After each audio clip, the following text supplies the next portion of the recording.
Agenda. It's a Monday Jew. We're joined by Bath Time, and we're doing a pre-match preview for Man United versus Luton Town. It's a fixture we haven't seen for many, many years. So stay tuned.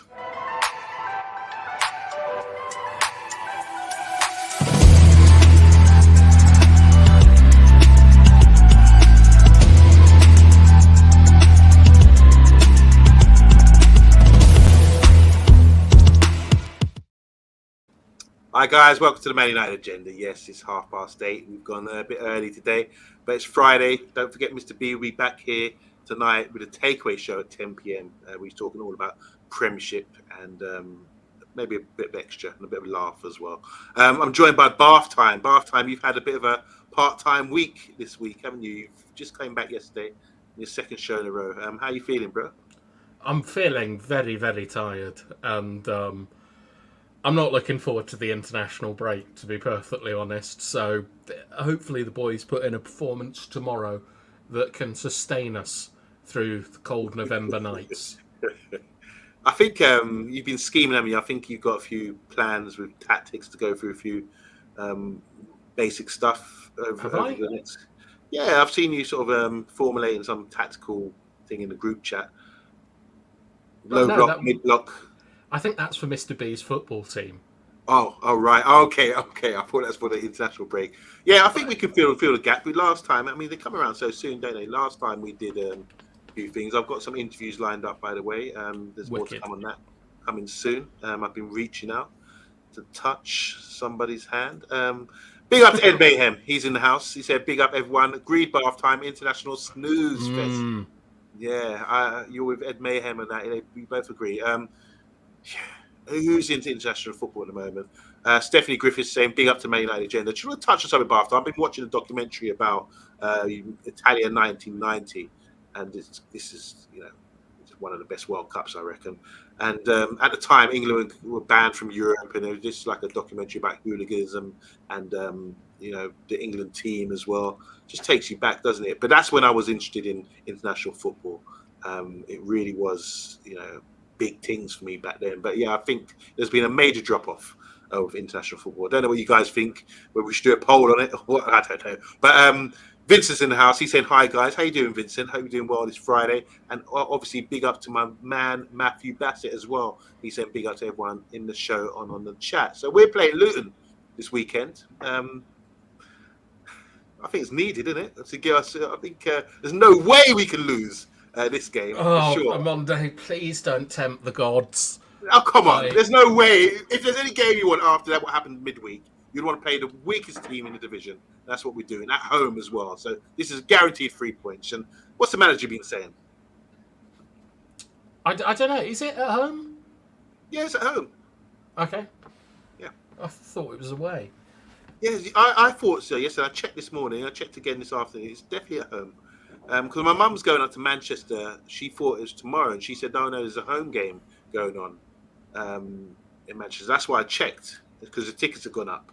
Her cousin's birthday, 75th birthday, she's going up there to see her cousin's brother. They're spending the day in Manchester, then coming back on the Sunday, but the tickets are quite expensive. But it turns out it's not tomorrow, it's next week they're going up there, and there's international break, so there's no games at all.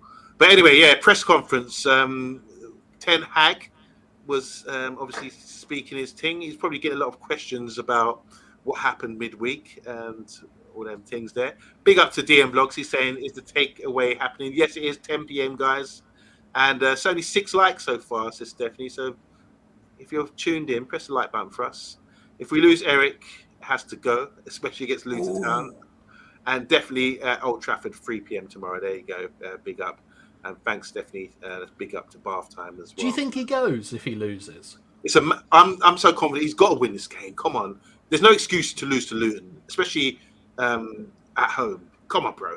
I mean, there's going to. I would even sort of say, yeah, there's a problem, because at the moment I'm avoiding saying it's him. I'm saying it's the players. But if he can't get them up to beat Luton tomorrow, then I think they'll be sort of looking at him closely. What do you reckon?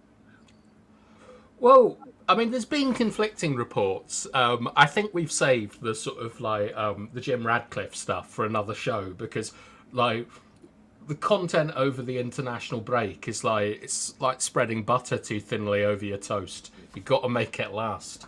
But there are quite a lot of reports that like Ten Hag is on the chopping block. Oh look, it's Dora. Hello, Dora. Hi, Dora. How you doing? Um, Dora with hair. She's got more hair here, and she's. Is that Dora in the picture? Yeah, it is Dora. Yeah. I don't know. Like, I think, like, with Ten Hag, earlier in the start of the season, we had like we had a conversation on Monday where do you remember where I listed out all the things that I didn't rate about Ten Hag and how worried I was. Yeah. I went back and watched it the other day, and the only thing that I got wrong was Rebel putting my name has distracted me. The only thing I got wrong is I said that I didn't think Højlund was Manchester United quality, but everything else, like his inability to deal with egos, not protecting the middle of the pitch, Varan and Casemiro turning on him, I think all this stuff is going on, and I think he's on borrowed time as it is. I'm not sure the result against Luton matters. I think his warrant has been signed. Well, the first thing I agree with you about not protecting the middle of the park. I think that's been sort of dealt with now, I imagine. He's got the players back in. And you were saying about Højlund. You weren't sure about him, obviously, because we didn't have enough evidence to sort of suggest whether he's a good player or not. But I think he's proven he's a good signing. I think he's all right. He's safe right now. But you did make some valid points. Maybe anyone watching the show or who remember that show, go and watch that back. It was an early season, wasn't it? I think just before the season started. You said all that, but yeah, very good points. So what's he been saying in the press conference? Any sort do you want me to put it up? Yes, please. All right. So we've got a wall of text here. But hi, Eric. Obviously, there were extenuating circumstances, but you did lose the game on Wednesday, and that's 9 defeats now.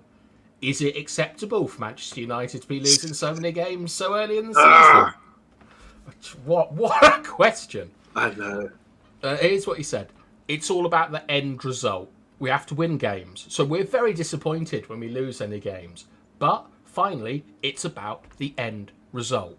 It is about being in a process, thinking about the process, and then it's about managing that process. This is only what I want to focus on. Sorry, I got quite confused reading that, because he starts off talking about how it's all about the end result, which I assumed was winning games. But is he talking about the end result of the process here, OMONDI? It's confusing. I think because of his Dutch is not really... it's like pidgin English he's talking, but in Dutch, clearly. And sometimes you have to sort of... when you read it out, it's hard to sort of comprehend what he's really saying here, especially with this quote right here. I think when we break it down, he's basically saying the end result. He's avoiding the question because they're obviously saying, is it acceptable for Man United to be losing many games so early in the season? The answer is no, it's not acceptable, is it? But he's saying it's all about the end result. So he's dodged that one by saying it's all about the end result. We have to win games. He always says that's true. But we are very disappointed when we lose any game. Okay, so he kind of answered that. But finally, it's about the end result. So, all right. So I think you're right, Bathtime. The end result must mean the end result of the process. Like when he came in, he said he wants to topple Man City and Liverpool. All eras come to an end. So it's an embarrassing quote, isn't it? It does look like that now, doesn't it? It's an embarrassing quote. That. Yeah, Stephanie's saying that's a leading question. Objection upheld. I think I'm going to sustain that objection. I think that is leading. But I mean, like, girls and guys in chat. What do you think to this answer? Is this gobbledygook? Is this like, does this fill you with fire and like you're fully behind him? I mean, I just don't understand what this could be interpreted in many different ways. But I think it's about how at the end of the season the team's got to be a certain way, and that's what we're focused on. Yeah, I do agree with you there. That's the focus. It was followed up with a great question, which is, do you trust this group of players? You were 2 goals up and coasting, and then something not great happened, and then focus seemed to be lost. This is not the first time that has happened this season. If you can't overcome bad things in games, you won't get anywhere. Wow. These journalists, man. I like Yeah. that question. It is a And good then question, yeah. Ten Hag says, I think we've often have proved we can. Like at Fulham, like against Brentford, this team can overcome big setbacks. Mm. I mean, the first thing there is Fulham and Brentford. I mean, not big setbacks, really, are they? They're mid-table fodder with Fulham towards the bottom end of of the table. But do you notice how he doesn't answer the question? Yeah, again, there's two in a row he hasn't really answered directly. Do you trust this group of players? But I think he's indirectly answered this one because he was asked this in the previous press conference as well, and he did refer to Brentford game, showing that because he was asked about the character of the players and stepping up, and he said, "Look, it was proven in the Brentford game when they showed the desire to come back and win the game late in the game, even though it was your one man job, Yeah, but I hate this. one man game." I hate this about how like the spirit of Brentford. It was McTominay came on like just full of rabies and went and got 2 goals. Right. It was nothing to do with tactics. It was more to do with a Netflix documentary. We pumped a ball in the box. Maguire gets his head on it. In comes McTominay, and it's a wonderful moment. But when it happened, we all talked about how this moment has got to mean something. And now it's just being used. It's like, look at this team. They can actually come back and they've got character. We absolutely fluked that game. Like, I mean, you could have put like Maradona on with 6 minutes to go and you would not expect to score 2 goals. It's complete aberration. And I hate the way that instead of it being used as a springboard to better performances, it's being used as a sort of like a crutch. Like, oh, we did it. It was fine. Annoys me, Amonde. But bath time, I think, like the big question mark over the last couple of days, well, since the bad result, is he has been in a position like this before. We've been up, and then they've equalised straight away. With 2 goals up there and coasting, and then something not great happens, and we've been, tested, and we failed the test. Is that down to the manager or is it down to the players? Obviously, he's going to say it's not the players. He's defending the players here. But what about himself? Do you think it's anything to do with him, especially the last game? Yeah, Was it his fault that Rashford got sent off? Did No. he not make the right amendments afterwards? Right, ask one question. I'm being one of these journalists right now with you. All right, I'm just gonna engage don't with. be round. I can engage with your second question, which is Yeah. the right one, which is we conceded 2 goals after Rashford got sent off in quick succession, and a lot of it was because he didn't restructure the midfield. I don't know if that is because at pre-season they didn't work on playing with 10 men, which would stun me if they didn't. But the team was completely lost. And then in the second half, when he got them all in, he was able to sort of like make the changes and we looked a bit more functional. But the players were lost. There was no proper shape or compact structure to deal with the threat of Copenhagen. So I think that is on him because you should be prepared to be able to play with 10 men and not just sort of feel sorry for yourselves and look about lost and things. And speaking about being lost, what are the comments saying? Well, going back to this one, Stephanie's saying here, ask a stupid question, you deserve a stupid answer. Big up, Steph. Ed Mayhem saying, I'm behind him. I think he's trying to say maybe that one result doesn't define a whole season, but it's where you're at the end that really matters. I think that's Ed Mayhem just broke it down perfectly. Zoe Media House saying, I think it means it's not how it starts, it's how a team finishes. That's right. Dora's saying here, I never really understand Ten Hag's press conferences, so I won't even bother. She's laughing. It's like Shakespeare, isn't it? When you're at school and you've got to like find the meaning in stuff. Like, I wish it was just clear. Ed Mayhem again saying, I don't think he trusts the players. He would not say if he doesn't. That's true. But do we believe Maguire would be in the team if Martinez was fit, etc.? But Tommy would not be in the side as well. But they're being used now. If he has had a midfield, he trusted totally. That's from Ed Mayhem again. Matthew Bassett saying here, the game will define whether the players are backing him or putting him under the bus. I don't think they're throwing him under the bus. There's a lot of effort and things. It's just that he's not very good, and Neither are they. I disagree about him. I think he's good. Rajiji, WWE 2K, saying, "Good evening, Pete. Good evening to you. Must win at the weekend. We should win big. If we don't, then we definitely need to improve. Eric Ten Hag's backroom staff for real. So not just Ten Hag's backroom staff. The team is questionable. Has questionable mentality since last season. The City game and the Liverpool losses are great examples of that." That's from Dora. And Dora's been asked when she come back on the show. Rajiji saying here, Manchester City backroom staff go on to manage teams in top leagues. United can't coach them to win with 10 men. I think that's unfair. Steve McLaren has a league title. Ed Mayhem is saying here, Bath time, I don't buy that old lost routine. You go down to 10 men, but the players still have a footballing brain and can think for themselves. Proactive. Bath time, why isn't he very good? See? You have to be straight in explaining. Why isn't Ten Hag very good? Yeah. Because he doesn't protect the centre of the pitch. He buys players that like Mount and Anthony that are not only are their sort of the qualities questionable, but they're like where they play on the pitch is like how they're being used is extremely questionable. I've had Anthony on the right wing for a very long time without producing any results. We've seen Bruno's like worst output since he came to Manchester United under Ten Hag.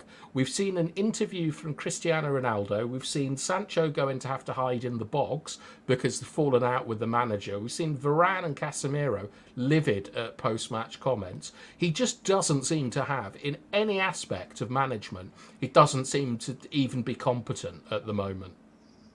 I disagree with like half those points. I think it's been very positive moves that he's made there, especially with the discipline of Ronaldo and what's happened with Sancho as well.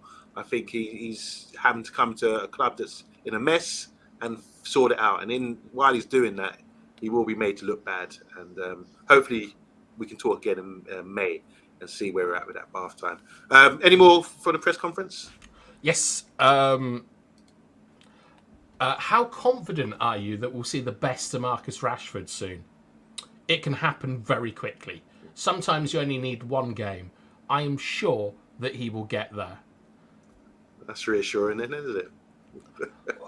I mean, he relied on Rashford a lot last year. We won a lot of games by one goal and a clean sheet, and it must be incredibly depressing for the coaching staff that your 30 goal a season forward has less than your two central defensive midfielders. I don't know what to do with Marcus Rashford on Monday. I mean, do you think he needs to go to the mountains where Sancho went? No, maybe not. I don't believe in all these stupid excuses. What goes on outside of the game.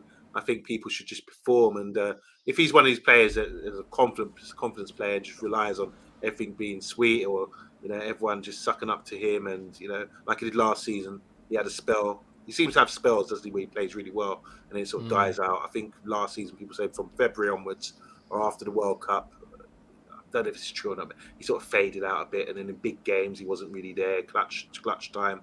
But Rashford's, someone said to me the other day, a Liverpool fan, my good friend Mohammed, a Somali guy, he said Rashford's been around for about 7-8 years and he still doesn't understand the man. And what he means by that is how he plays, what motivates him, because he just thinks he's just inconsistent. And I do sort of agree with that. By this age, we should know exactly what you're getting with Rashford. It should be written on the side with instructions how to make him click, But we just don't know, do we? That's why I think you get nasty sort of questions. I think it's a case, sometimes you've got to find out how to motivate players. I think there was a case with Martial a while ago. I don't know what goes on behind the scenes. I thought, why is he always poker face? Why does he ever really show emotion? How can you get the best out of him? I want to see him growling and coming out there and clapping the fans after the game and giving a wicked celebration like Ian Wright. You want to see a bit more emotion from some people. And I think a different manager might be able to push the buttons, but some people just, maybe they just don't have that in them. What's your celebration like when you score goals, Bath time? Are you kind of reserved? And what gets you motivated as a player?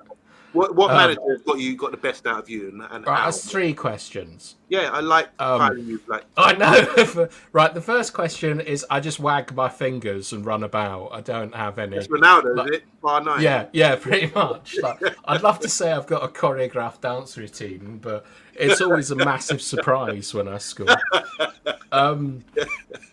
What motivation? Like, Yeah, but what managers motivated you, and how and why did he do it? no manager has motivated me. It's always come from myself. Like, motivation is something that starts from within you, and I've always wanted to be the very best version that I can be of myself, and I'm pretty hard working. So like, it's never been an issue. The manager that got the best out of me, I don't. I don't think that any manager's really made a difference to my game or so. I remember when I was like 16 or 17, I was playing in a non-league. I was playing for my local non-league team, and the guy there, he told me some stuff. I didn't really listen to it, and about 6 or 7 years later, I realised it was incredibly good advice about how to play in the midfield. But yeah, so I mean, what about you? Has the manager got the best out of you?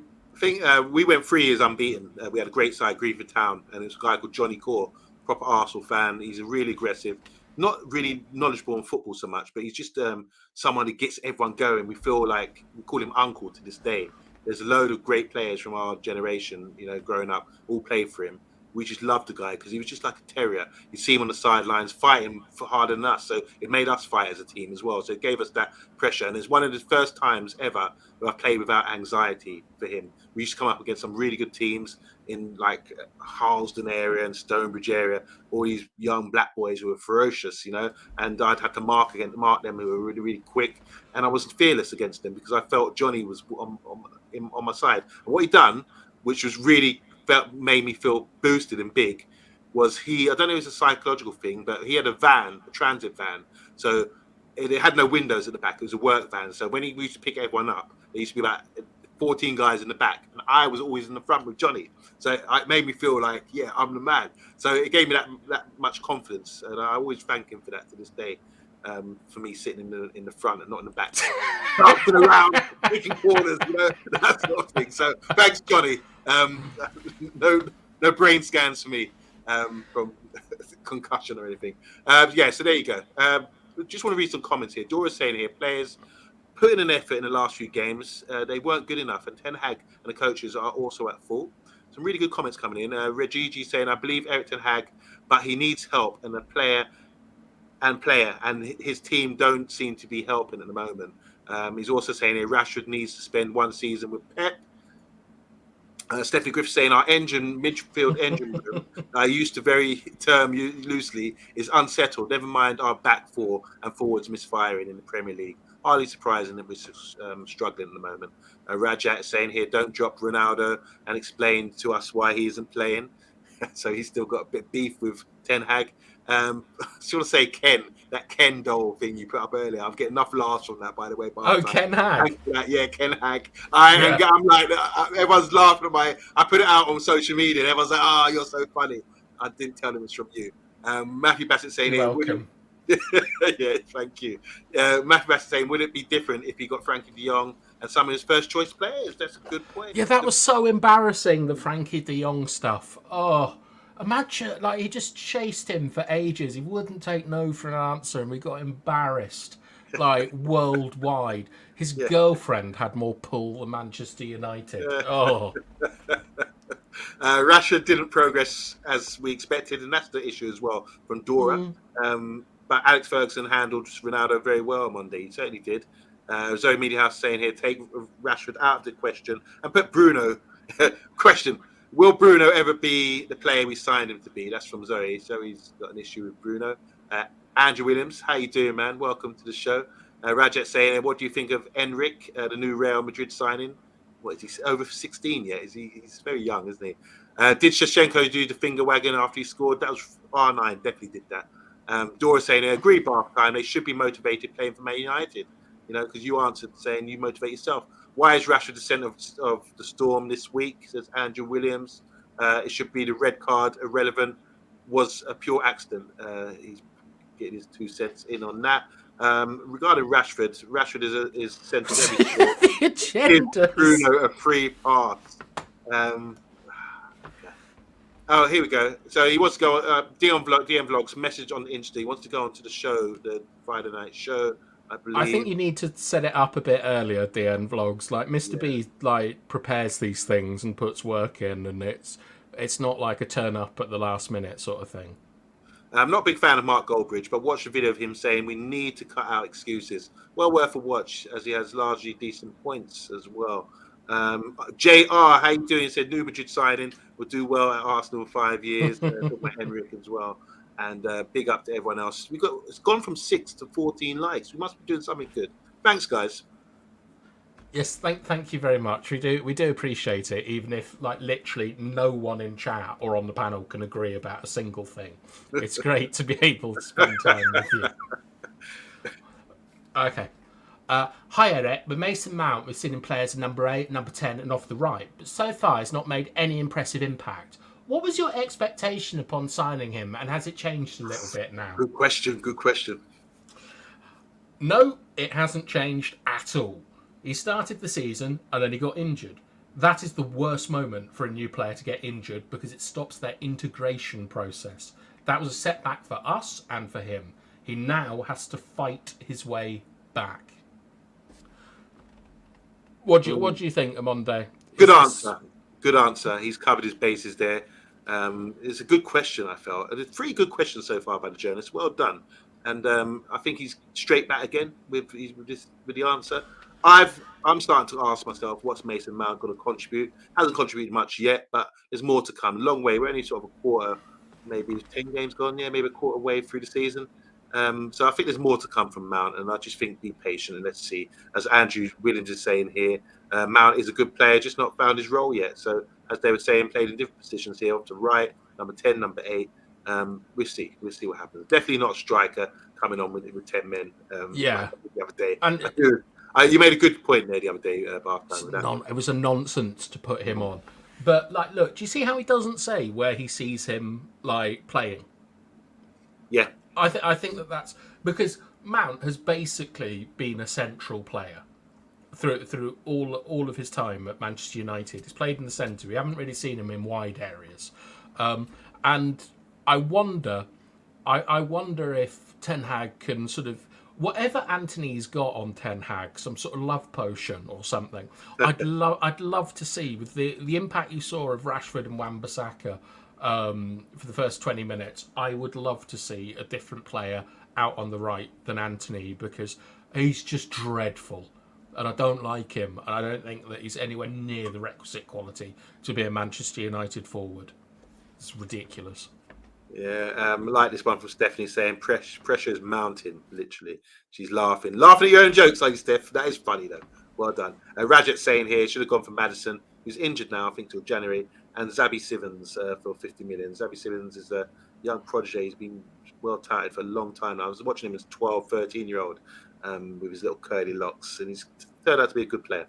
Andrew Williams saying here, can we go through the squad one day, giving them a FIFA rating? Is that the FIFA? Well, Andrew, I actually had an idea for international content, which was where we could go through the strengths and weaknesses of the defence, the midfield, and the attackers, and talk about Harry Maguire, good in the box, bad like in wide areas and things like that.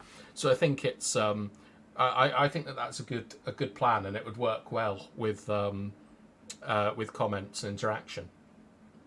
So there's a question here from JR said, do you think the imminent arrival of Sir Dave Rashford and Paul Mitchell will end up doing some actual scouting? Mitchell's got a good reputation, hasn't he, for identifying players. So surely, yeah, most definitely. I think we've had people on our radar for so long, and we've been doing this show for a few years now. And when these names come up, we look at them and say, okay, this guy looks good.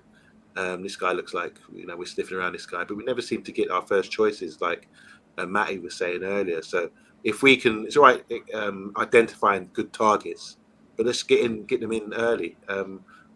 There's a few players like the guy from Monaco, who went to Madrid, the centre midfielder, Chuchumendi, and then Canavinga. These are guys that we've sort of identified early on, but they've gone to the bigger clubs, better clubs, or for more, let's say better clubs, because they've scouted them and actually got in for bids. What's your thoughts on that, Time? I think that our scouting department is a little bit underrated because they have over the years turned up a lot of, like Alphonso Davies in particular. They identified 3 or 4 years ago. It's more about just that there's no sort of connection between the scouting and the management and signing players. It's all so dysfunctional. But when you look at Wenger and Ferguson, they will have turned down every world-class player in the last 15 years because everyone knows who the good players are and things. So I wouldn't say that our scouting will get better. I think it will get more efficient, and we'll be able to get sort of the more coveted players in instead of getting in Paul Pogba's and Sanchez's and things like that. But we did a massive show on the takeover and what Brailsford and Mitchell and Blanc would all bring to the club, and I think it's all extremely promising.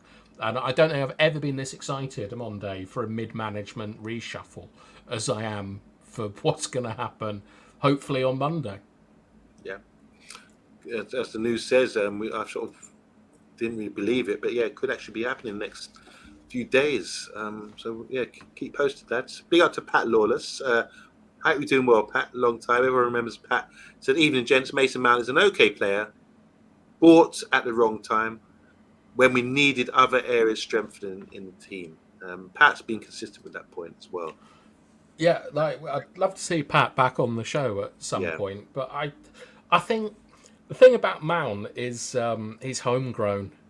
And it was really important to get another homegrown player in. But I do agree that it does seem a bit crazy now, even though I'm pro Mason Mount, to have gone out and got him and then played him, in my opinion, out of position. We've got to find a role for him. Well, Bruno's blocking him, says Zoe, and we do not create for a striker, says Andrew Williams. Rajiji saying Man United have no money for new players in January, loans or free players only. And Rajat saying Kane can do it for our wing play and him individually as well. Kane won't be coming in time soon. I doubt that. Is that all the press conference? Any more top questions for the manager? I don't know. I didn't make these slides, but there's more. Oh, wow. Right, let me just remove this banner so we can read all of this. I hope this is another top 5 question because I'm going to go and watch the press conference after this. I really like the questions from the journalists. I just wanted to ask about Marcus Rashford. How has he been after the red card, and are you happy with his form at this moment? I think he's not happy. We are not happy, but that is because we have an expectation. He has high expectations from himself, and in this moment, he's not in the best form. I know he will be back, and I know when the team is playing better, he'll be playing better. He will go and score goals. I'm confident on that. Also, this season, he will improve and he will score goals. He is totally in the team and he's totally aware of everything. He will be back on track soon. That's a bit more detailed from the manager about Rashford compared to the last question on him. So I think we've got a conclusive answer there. But what I don't like is saying he'd improve when the team are playing better. I think his performances shouldn't really be based on that. He should be performing well regardless of team playing poor, for example. Yeah, but I mean, it's hard to be at your best when the team is playing badly. But that's the first admission we've seen that the team isn't playing well. True. And I really like this answer from Ten Hag, where it's yes, he's rubbish at the moment. The team's rubbish at the moment, but we're going to get better, and their expectations, and everything's going to be fine soon. Hopefully that's tomorrow night against Luton. But this is big talk when you play Luton, isn't it? Picking it up, large up his chest. Yes, it's going to happen. A couple more comments here. Jali is saying here, today I was called the enemy of the club since I will give Sir Jim a chance. Good day, everybody. Good day to you. Hell. Andrew's saying here, anyone surprised with Rashford's form? He expected this. He will be back. Then in a few months later, he'll be shit again for 4 or 5 months. That's from Andrew. Rajiji saying here, Rashford and the team. Why do we just put in one player? Don't get that. 16 likes, still on 16. That's good. Good effort, Stephanie says. Thing. Andrew. King Shashala saying here, where does this Rashford narrative come from? The guy is average. He give average return of 7 to 10 goals per season. Big up to Mo Morris. My question is, why are we fixated on one player when the whole team has been out of form? It's from the journalists, not from us. Loan Rashford to Luton Town, says Rajat. Do you want to say Paul Parker? Remember him? He was playing in 1990 with that documentary I'm watching at the moment. Paul Parker, our right back, solid player that we've got from QPR, England International. He was saying Rashford's not very good. He's been saying that a lot lately. Just thinks Rashford's overrated. I kind of agree with him, but I think the reason why everyone is sort of focusing on Rashford is that, like, he scored a lot of goals last season. He won 2 consecutive Player of the Month awards and was given a ridiculous contract. Like, he's paid to be a world-class player, and he's not performing as a world-class player. He's homegrown. He's the player that is probably most recognisable worldwide in the team, and he's been red carded, and it's pretty clear that Rashford's not happy at the moment from his body language and how he's acting on the pitch. So I think that's why he's at the centre of these narratives. And I really wish he'd justify that contract. I hope we don't look silly over that. Well, let's see. Obviously, he's been suspended now for the next European game, but we're going to do solo 11 very soon, guys. Next 3. Is it 3 games? Straight red, 3 games. You're joking me. No. Oh, man. I thought it was only one game. I don't joke. Jeez. I thought it was one game by half time. No. Casemiro got 1 game, so it's 2 yellows. But a red card, straight red, is 3 games. I'm just surprised. That's really quite harsh, isn't it?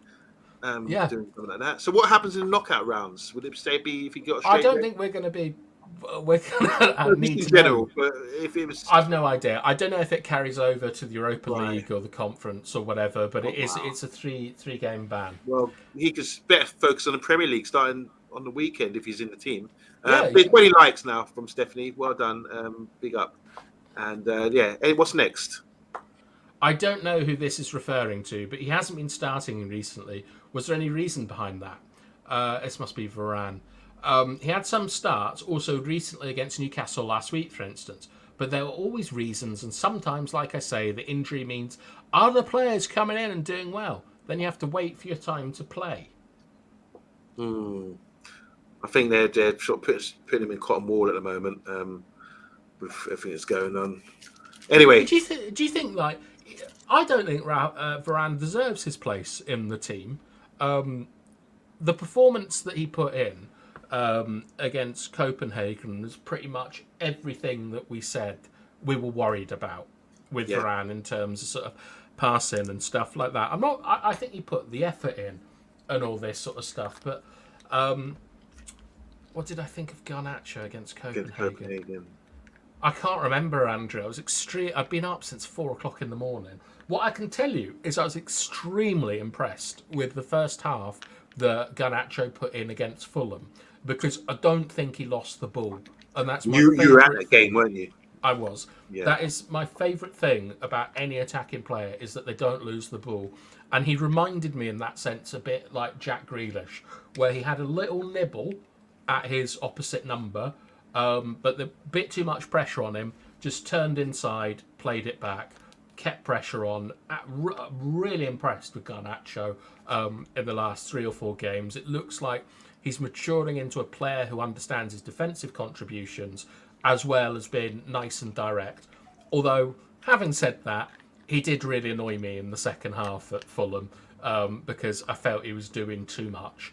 And just if he was simplistic in his play, with a simplistic team, we would have done we would have done better. Well, we scored a simplistic goal, the first one. But I think I agree with you, Andrew. I'm really impressed with Garnacho, just basically because he's sort of like he's being so sensible with the ball and he's using it well. And using it well normally means you don't give it away.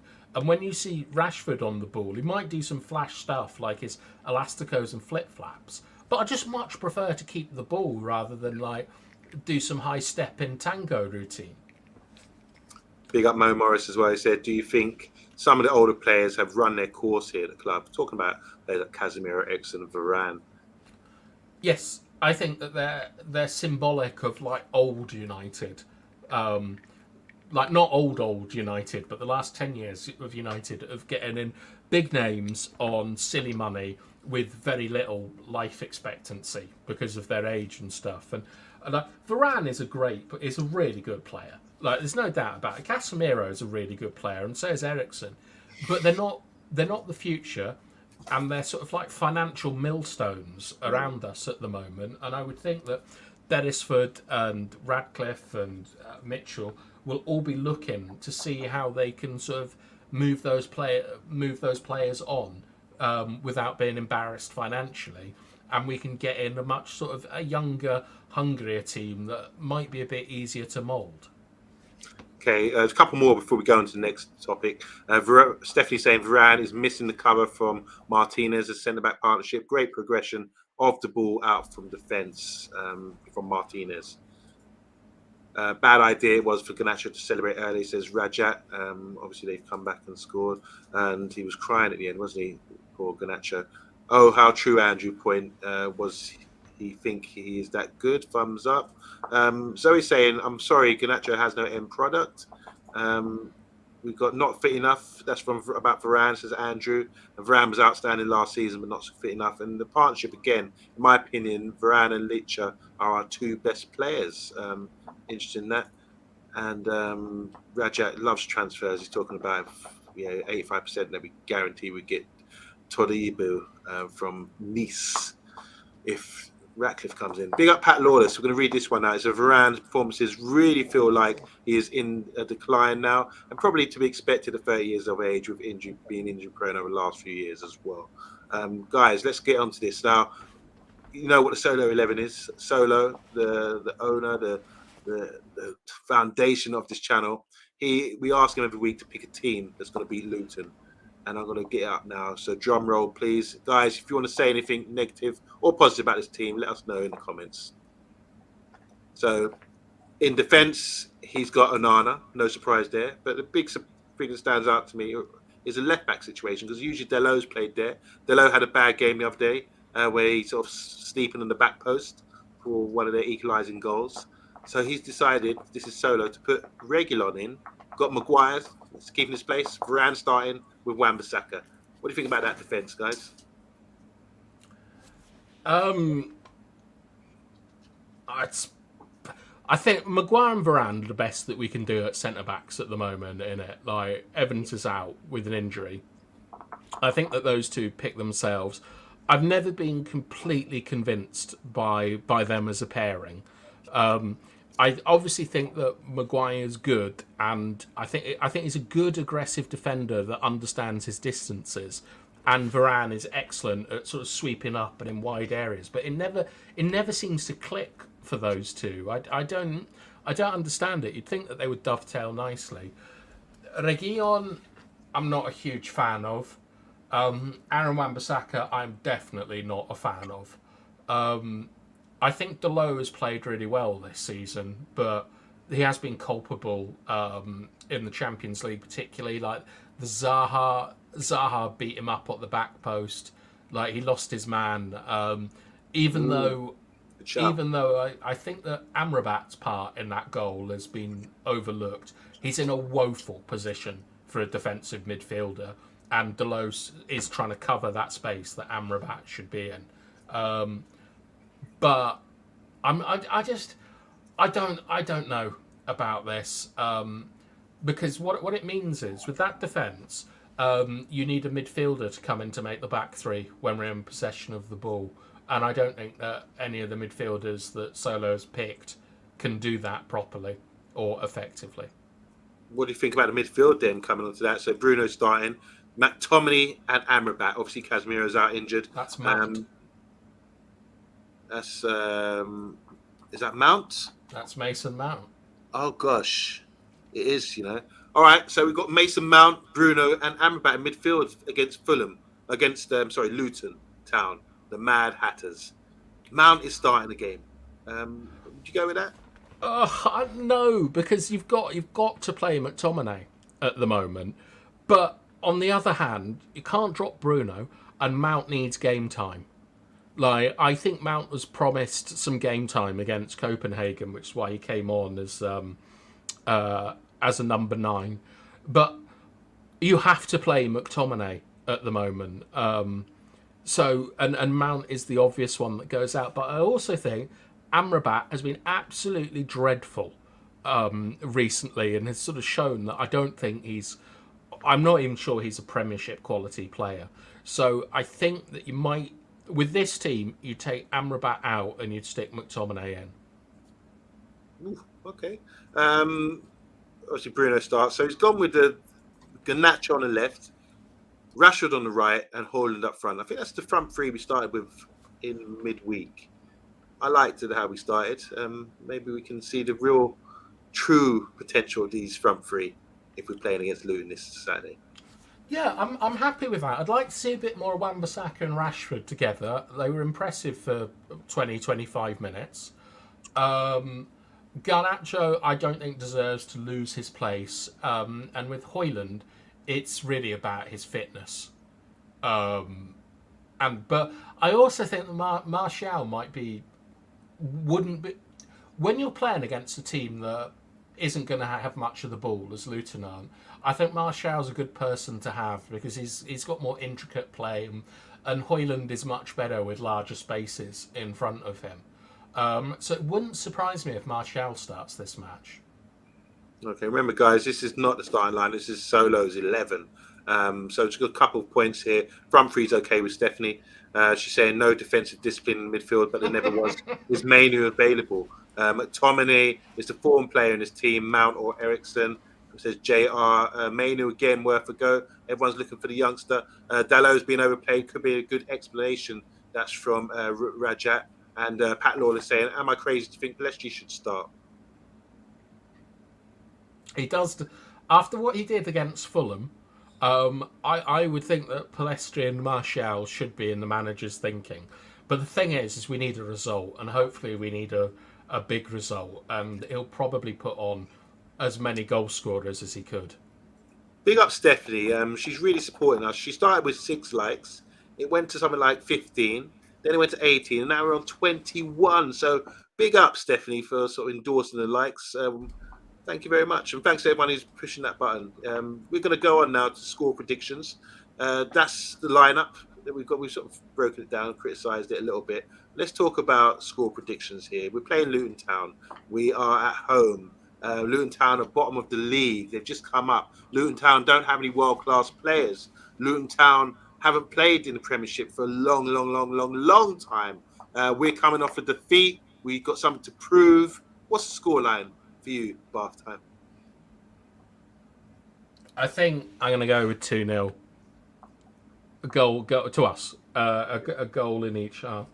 I don't think that this is going to be a pretty game. You might talk about how poor Luton are, but they were extremely good against Liverpool. Like, they're now a little bit seasoned in the Premier League. They understand what it's about. And this United team, anything that goes against them, 60-70% of those players just sort of just bottle it, basically. So I'm not sure. I don't think that this is anywhere near the walkover that you think it is. You're saying 2-0 then? Yeah. 2-0. So we've got a 3-1 here from Andrew. He said come back from behind, so we might go a goal down. 3-1 from Mo Morridge as well, unless we get a red card. Luton have got Chong. Big up to Chong. And the other guy as well, Mengi, who now looks like a copy of Ruud Gullit. That's from Chong. He's got an Oriental background, hasn't he? I think he's East Asian or something, isn't he? Yeah. 3-1 says Zone Media House. That's a popular scoreline right now. 1-0 late, nicking it late. I hope not. Don't have those sort of worries. 2-2 says JR. If you've got a feeling we could crumble again. Solo's in the house. Said 1-1 draw. They should However, how good they can be against Liverpool, don't underestimate. Okay, basically don't underestimate them. I'm going to go with a 4-0 win. I think we're going to absolutely whoop them and show that we're on the cusp of turning around our form. Stephanie wants 3 goals. I think we can score a lot. Rajat saying we need to score at least 2 to get the win. And here we go. We haven't talked about Luton that much, but it said the guy I like at Luton is Ogbini. Swansea, my team, were linked with him a few years ago. I don't know this guy, to be honest, but I will look out for him, Andrew. Thanks for that. And JR saying, Andrew Williams, I hate the fact that no one fouls. It's spreading throughout the whole team as well. 2-0 says Subvids as well. So there you go. Score predictions. Everyone's going for a win almost, apart from Solo saying we could draw against them. 4-1 with a hat-trick from Holland. An early goal would help, wouldn't it? Like the other day, we scored after 3 minutes, and that's a good start to the game. And it's just got to manage the game over 90 minutes. And this is a great opportunity to really turn it around. Yes, Chong is half Chinese. With a name like that, yeah, thank you, Zoe. Of course he is. No doubt about it. I had a Chinese tonight. I came home from work. I was in traffic for like an hour and a half. It's usually a 15-minute journey. And I can't go out again. I've walked the dogs, can't go out again and go and cook and all that. So I got Chinese and it was disgusting. Horrible. We should never bought Cutting edge football analysis as always, OMONDI. Yeah, of course. And Andrew Williams saying here, everyone's happy with Haaland. Is everyone happy with Haaland? This question mark. I think it's shown a lot for me. Yeah, I'm happy. Clean sheet. He's got to score in the Premier League, Haaland. Yeah. And he's got to score in a game that we win as well. Just quickly, before we sign out, don't forget at 10 o'clock tonight, Mr. B is going to be doing the takeaway. But also next week, we're going to have a few things. We're doing a quiz. Quiz is coming back. So anybody out here, this is an open challenge to anyone in the comments. You think you know about football? You think you know about sports? All that kind of thing? You want to take on the quiz master? Well, he's back. You've had a lot of time to sort of practice and get yourself better at all sports and then your knowledge. So come and face the quiz master. If you're interested in coming on the show, you don't have to show your face necessarily. Well, actually you do, because you could be Googling or going for your phone for answers, even though you don't get much time. But if you want to face me, the quiz master, I'll ask 6 questions on your favourite club and 6 questions on football. And then you'll go on the leaderboard. Last year, it was Darren and Jay Motti, top of the leaderboard with 11 out of 12. Usually, the average score is about 5 out of 12. So it's a tough ask. But if you want to be on the quiz show, the best quiz show out there, make sure you just shout us. I used to be very good at quizzes, says Andrew Williams. Then I discovered women. Discovered? Where were they hiding, Andrew?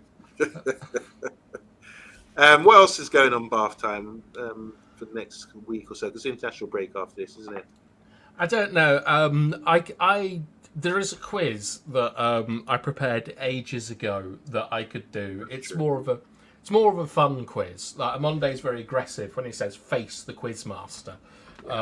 I've done it. It's perfect. It's perfectly fine. But like a sort of community quiz.